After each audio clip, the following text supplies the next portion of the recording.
Chapter 18. After these things, Paul departed from Athens and came to Corinth, and found a certain Jew named Aquila, born in Pontus, lately come from Italy with his wife Priscilla, because that Claudius had commanded all Jews to depart from Rome, and came unto them. And because he was of the same craft, he abode with them and wrought, for by their occupation they were tent makers. And he reasoned in the synagogue every Sabbath, and persuaded the Jews and the Greeks.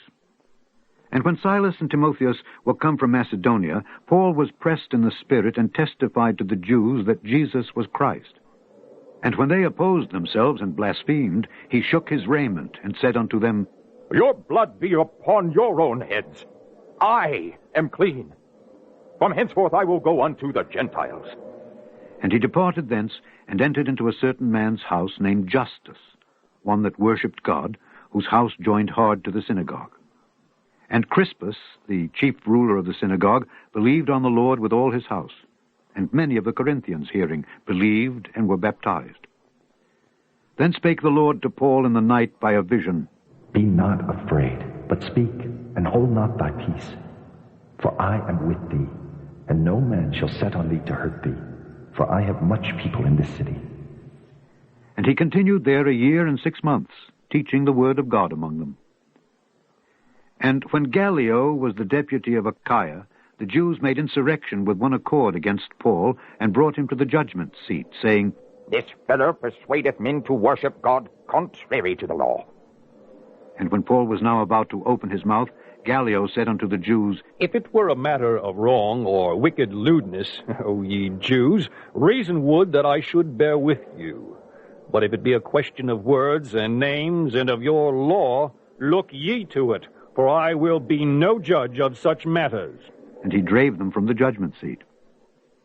Then all the Greeks took Sosthenes, the chief ruler of the synagogue, and beat him before the judgment seat. And Gallio cared for none of those things. And Paul, after this, tarried there yet a good while, and then took his leave of the brethren, and sailed thence into Syria, and with him Priscilla and Aquila, having shorn his head in Cenchrea, where he had a vow. And he came to Ephesus, and left them there. But he himself entered into the synagogue, and reasoned with the Jews. When they desired him to tarry longer time with them, he consented not, but bade them farewell, saying, I must by all means keep this feast that cometh in Jerusalem, but I will return again unto you, if God will. And he sailed from Ephesus.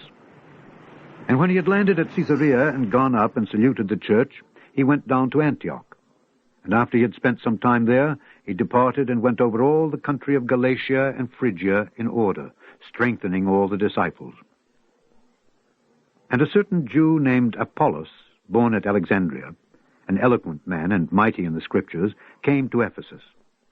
This man was instructed in the way of the Lord, and being fervent in the Spirit, he spake and taught diligently the things of the Lord, knowing only the baptism of John.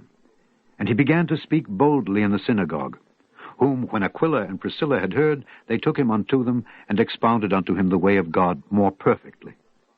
And when he was disposed to pass into Achaia, the brethren wrote, exhorting the disciples to receive him, who, when he was come, helped them much which had believed through grace. For he mightily convinced the Jews, and that publicly, showing by the Scriptures that Jesus was Christ.